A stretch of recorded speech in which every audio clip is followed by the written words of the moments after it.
Assalamualaikum warahmatullahi wabarakatuh.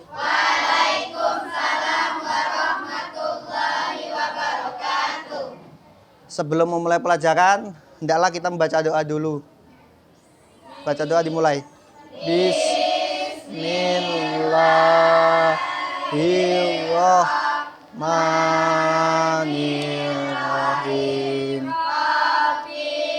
Rabbi sadri wa yassir li amri wahlul 'uqdatam min lisani yafqahu qawli. Rabbi zidni ilma warzuqna fahma. Amin ya rabbal alamin. Baik, sebelum belajar kita absen dulu ya. Ini hari Selasa. Jam ketiga. Apa? Lanjut lagi. Sudahlah, ini tanggal 22 pas. Apa? 22. Aila Rahmadani. Jam kedua ketiga. Andini Hanif Mutiara.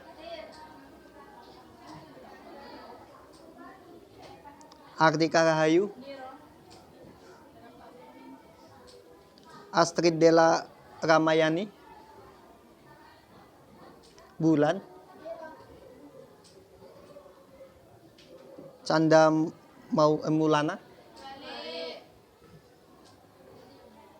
Kita Elisona. Hafizatul Munawwarah. Helmi Safitri.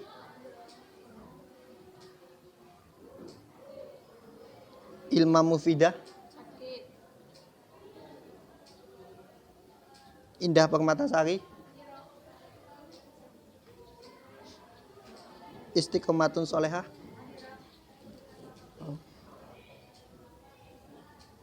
Khairiyah Rizki Nur Pertiwi. Lili Andani.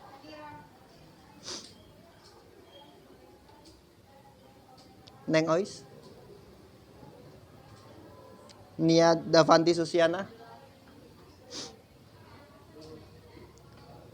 Norial Asmi Siregar.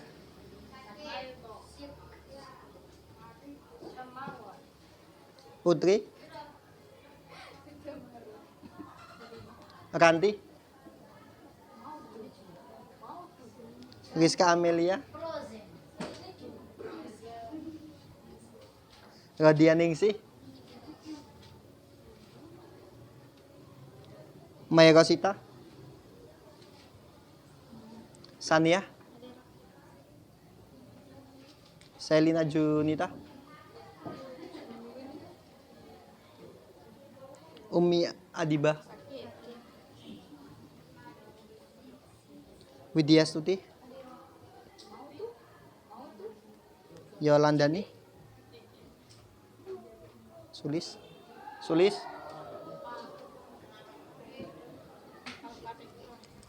Baik, kemarin materinya sampai mana? Bab?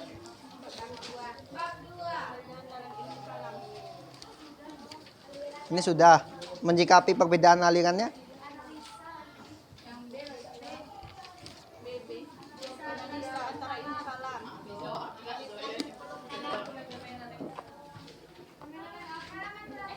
Betul.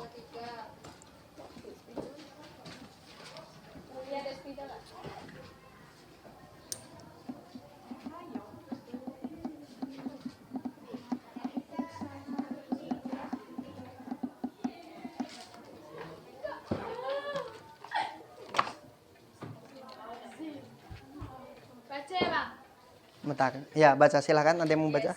Kami. Iya. 23 kan? Yang B. Iya. B. Analisa antar ilmu kalam. Berikut analisis perbedaan paham antara aliran-aliran dalam ilmu kalam. 1. Mu'tazilah adalah aliran yang lebih banyak menggunakan akal pikiran dalam memahami ayat-ayat Al-Quran dan hadis yang ada hubungannya dengan masalah akidah.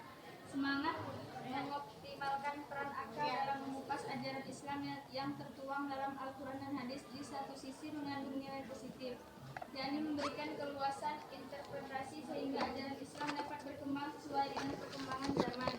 Hanya saja akal manusia terbatas. Ada hal-hal yang bisa diurai dengan akal dan ada yang tidak dapat diurai dengan akal atau logika.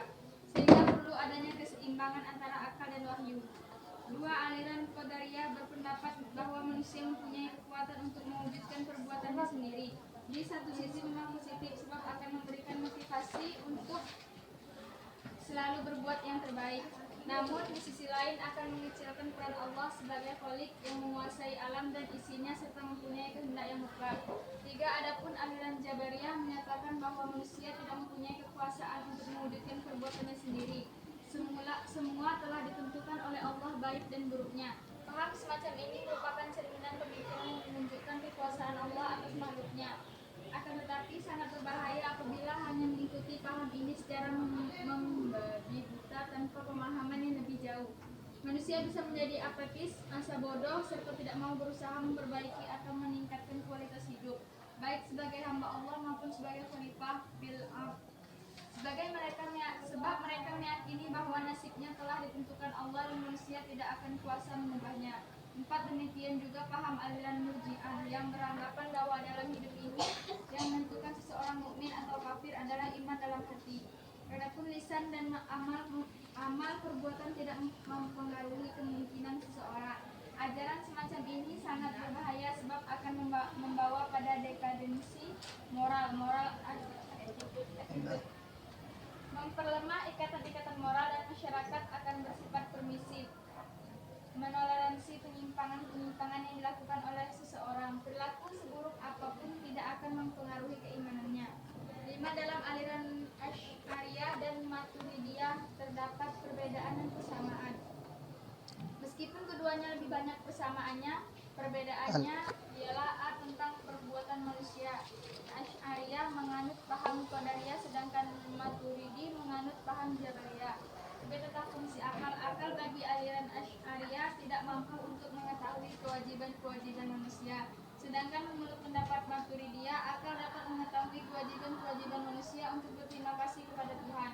Tentang janji dan ancaman Tuhan. Asy'ariyah berkeyakinan bahwa Allah bisa saja menyiksa orang yang taat, memberi pahala kepada orang yang durhaka, sedangkan Maturidi beranggapan lain bahwa orang yang taat akan mendapatkan pahala sedangkan orang yang durhaka akan mendapat siksa.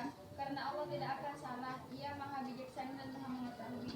Kesamaannya ialah kedua aliran ini lahir akibat reaksi terhadap paham aliran Mu'tazilah. B. Mengenai sifat-sifat Tuhan, kedua aliran ini menyatakan bahwa Tuhan mempunyai sifat-sifat dan Tuhan mengetahui bukan dengan zatnya tetapi mengetahui dengan pengetahuannya. C. Keduanya menentang ajaran Mu'tazilah mengenai al-risalah wal aslam dan beranggapan bahwa Al-Quran adalah kalam Tuhan yang tidak diciptakan tapi bersifat qadim. D. Asy'ariyah dan Maturidiyah juga berkeyakinan bahwa manusia dapat melihat Allah pada hari kiamat dengan petunjuk Tuhan dan hanya Allah pula yang tahu bagaimana keadaan sifat dan wujudnya. Hal ini mengingat nas Al-Quran pada surah Al-Qiyamah surah ke-75 ayat 23 yang artinya wajah-wajah orang mukmin pada hari kiamat akan berseri-seri kepada Tuhannya mereka melihat. Persamaan dari kedua aliran ini adalah karena keduanya sering menggunakan istilah Ahli Sunnah wal Jamaah. Di kalangan mereka kebanyakan mengatakan bahwa mazhab salaf Ahli Sunnah wal Jamaah adalah apa yang dikatakan oleh Asy'ari dan Al-Maturidi. Sebagian dari mereka mengatakan pula bahwa Ahli Sunnah wal Jamaah adalah Asy'ariyah dan Maturidiyah serta salaf. Az-Zubaydi mengatakan jika dikatakan ahli sunnah maka yang dimaksud dengan mereka itu adalah Asy'ariyah dan Maturidiyah. Ittihaqus sadatil muttaqin. Dah, sampai B bahkan Bang? Iya. Tugas mandiri. No. Udah, kita belajar kayak biasa aja lah, nggak apa-apa, santai. Kalian kok kaku nian kayaknya. Kami nggak syuting. Lagi besok menarimu. Jabariyah itu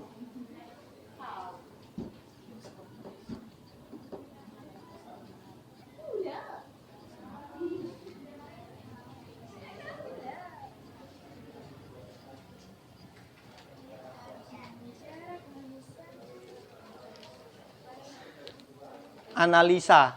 Seperti yang saya jelaskan kemarin, Mu'tazilah itu memang benar. Dia akal pikiran itu nomor satu.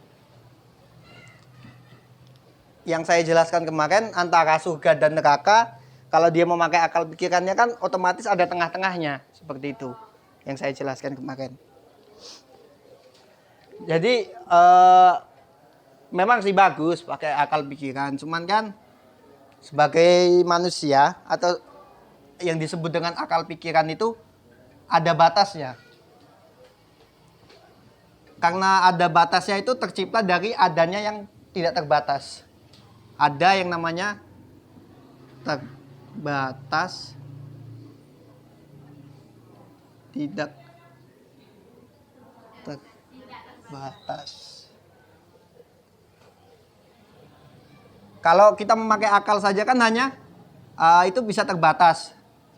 Jadi itu jelek gitu loh. Mengapa kita tahu terbatas? Begini kalau kata-katanya. Sesuatu yang terbatas itu tercipta karena adanya ketidakterbatasan.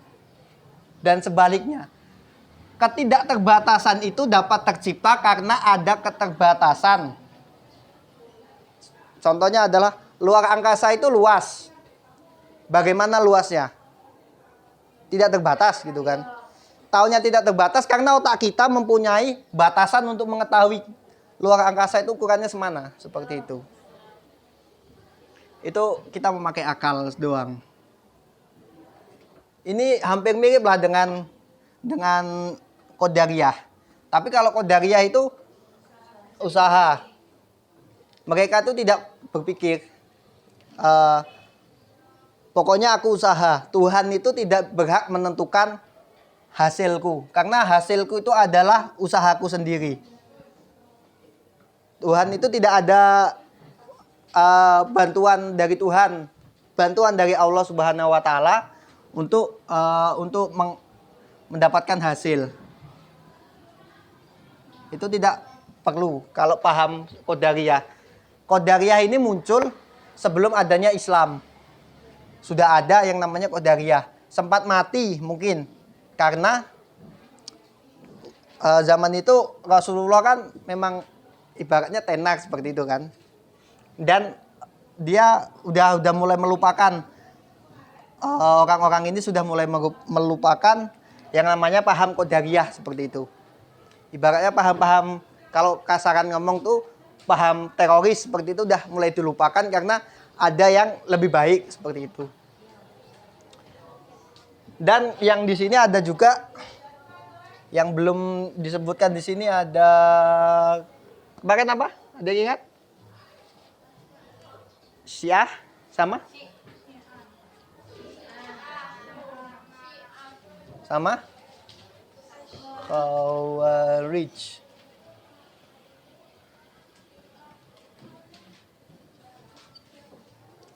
Kali ini kan ibaratnya hanya sebuah partai politik. Katanya kemarin Murji'ah menjadi penengah dari Murji'ah jadi penengah dari Syiah dan Khawarij. Tapi buktinya dia membuat aliran seperti itu. Sedangkan ini dirusak, udah misalnya dia sudah tidak berjalan dilupakan dan dia yang menang malahan. Seperti itu. Qadariyah, usaha adalah yang utama atau Tuhan tidak bisa menentukan hasilnya. Hanya manusia atau usaha kita sendiri. Seperti itu. Ibaratnya kalau ngomong itu kita makan sudah pasti kenyang. Seperti itu. Itu makan itu adalah usaha, kenyang itu adalah hasil. Kalau Jabariyah itu sebaliknya. Kita tidak perlu makan, tapi kita mintanya kenyang. Kita tidak perlu usaha. Iya, seperti itu. Kita tidak perlu usaha, tapi Allah akan mengasihi semuanya seperti itu. Paham seperti itu? Ya, paham seperti itu memang baik sih. Karena kita berserah diri sama Allah. Tapi kan kalau nggak ada usahanya, jelek. Ibaratnya Allah itu memberi rezeki kepada kita. Kita yang mencari sumbernya. Kita ini hanya mencari sumber. Sumber rezeki. Dan Allah yang memberi rezekinya di sini. Ibaratnya kita punya sumur, air tersebut adalah rezekinya, seperti itu. Itu adalah Jabariyah. Sedangkan Murji'ah adalah lisan dan amal itu tidak masuk ke dalam iman. Jadi kamu mau berattitude jelek, kamu mau ngomong kasar, kamu mau pokoknya kamu nggak mau bakti sama orang tua, nggak mau apapun itu yang amal dan lisan itu tidak dihitung kalau paham Murji'ah. Yang penting kamu Islam, kamu iman, hatimu iman, sudah. Kamu bisa masuk surga karena paham itu. Enak seperti itu. Banyak pembunuhan nanti yang namanya anak membunuh orang tua membunuh anak.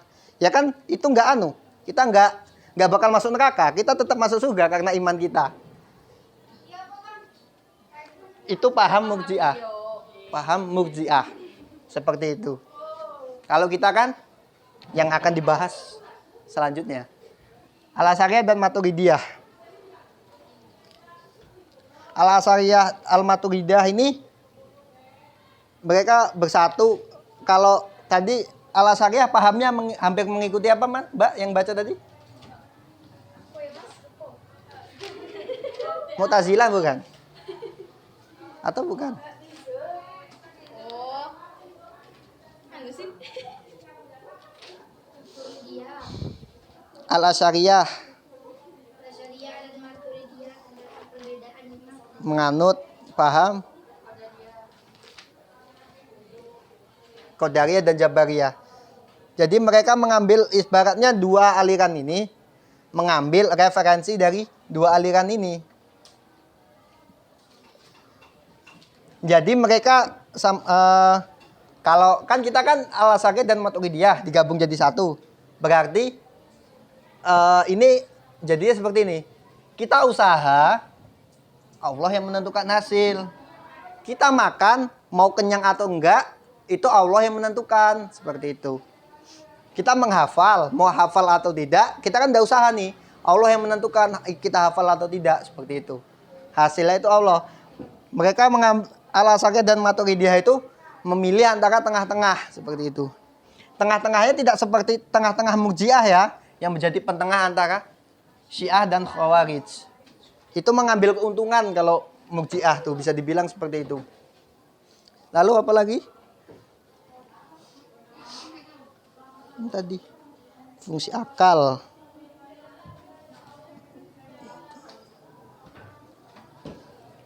Dan ini biasanya disebut dengan Ahlus Sunnah wal karena kedua pendapat ini hampir mendekati sunnah dan nggak sunnahnya Rasul seperti itu. Habis itu mungkin ada yang mau ditanyakan? Ada yang mau ditanyakan tentang ini? Kita ada yang mau ditanyakan ya?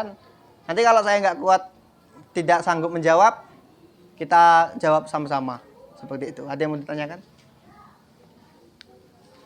Tentang Mu'tazilah, Qadariyah, Jabariyah, Murji'ah, Al-Asy'ariyah, Al-Maturidiyah.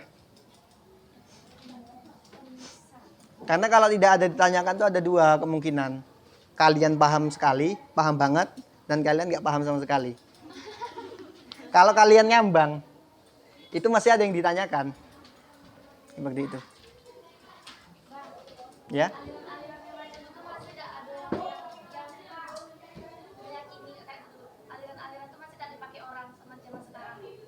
Ada.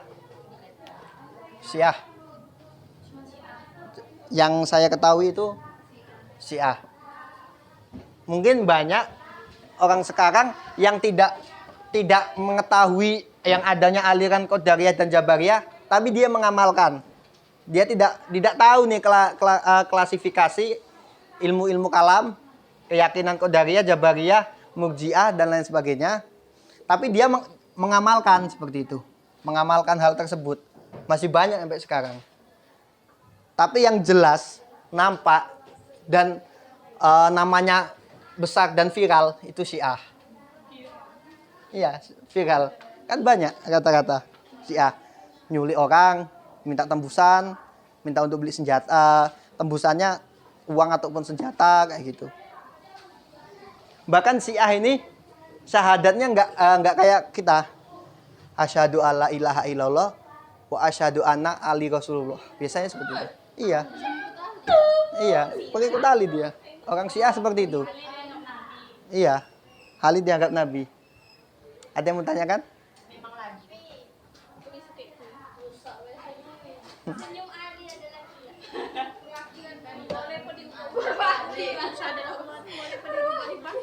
Karena dia memahami, berpaham karena dia saking cintanya kepada sahabat Ali, dia menganggap, ya fans berat mungkin, karena kan Ali itu, sahabat Ali itu gudangnya ilmu. Mungkin ilmunya banyak, dia pecinta, pokoknya fan banget sama sahabat Ali gitu kan. Saking fannya dia melupakan adanya yang sebelumnya sahabat Ali itu Rasulullah dan ketiga sahabatnya. Dan mereka itu tidak dianggap oleh kaum Syiah. Yang dianggap cuma Ali. Iya, Ali. Pemimpin tunggal. Ya. Kan sahabat Nabi itu banyak dah, ada Umar bin Khattab, ada Abu Bakar. Nah, ngapa lalu tuh cuma dominannya tuh cuma menonjolkannya tuh Ali dah. Almi. Awalnya mereka mencintai Ali itu dari dia mengambil keputusan saat pembunuhan Utsman bin Affan. Mengambil keputusan kalau nggak salah. Ali bin Abi Thalib itu mengambil keputusan bahwasannya orang itu tidak perlu dihukum mati kalau nggak salah. Ada hukum lain selain hukum itu. Seperti itu. Jadi ada yang setuju dan setuju itu menjadi pengikutnya. Dan orang yang tidak, kan ada yang wah ini bertentangan nih sama Rasul nih. Rasulullah kan nyawa dibalas nyawa. Seperti itu kan. Kalau orang ada pembunuhan dibalas dengan hukum penggal atau lain sebagainya kan. Itu orang Khawarij tidak setuju dan keluar dari rombongan Ali. Makanya dia disebut Khawarij. Sedangkan Syiah berdiri karena dia memang mencintai Ali, mendukung Ali. Karena intinya tuh paham-paham ini keluar saat di masa kepemimpinan sahabat Ali. Seperti itu. Kalau sahabat sebelum Ali itu belum ada kepemimpinan kayak gini. Baru ada cuma nabi palsu seperti itu doang. Musailamah al-Kadzab. Tapi orang tuh percaya dengan adanya Allah. Percaya? Sahadatnya ada. Sahadatnya saja ada. Dia menganggap ada, cuma tidak menganggap dia itu nabi. Seperti itu. Ibaratnya dilupakanlah. Berarti Ali yang dianggap Nabi. Iya. Padahal dia tidak berpikir adanya Ali terkenal seperti ini karena Rasulullah. Seperti itu. Ibaratnya Rasulullah yang mengangkat. Seperti itu. Ada yang mau tanyakan lagi? Sudah paham? Jadi emang ajaran Ali itunya yang nyeleweng apa memang orang cerewet lah yang Orang ini sendiri. Iya. Ali itu sesuai dengan jalannya seperti itu. Ibaratnya ini fanbase lah. Kalau ada fanbase itu kan pokoknya apapun demi dia dilakukan. Seperti itu kan. Nggak peduli itu benar atau salah. Ada lagi? Baik, kalau tidak ada saya tutup. Wallahu muwaffiq aqwamit thoriq. Wassalamualaikum warahmatullahi wabarakatuh. Waalaikumsalam.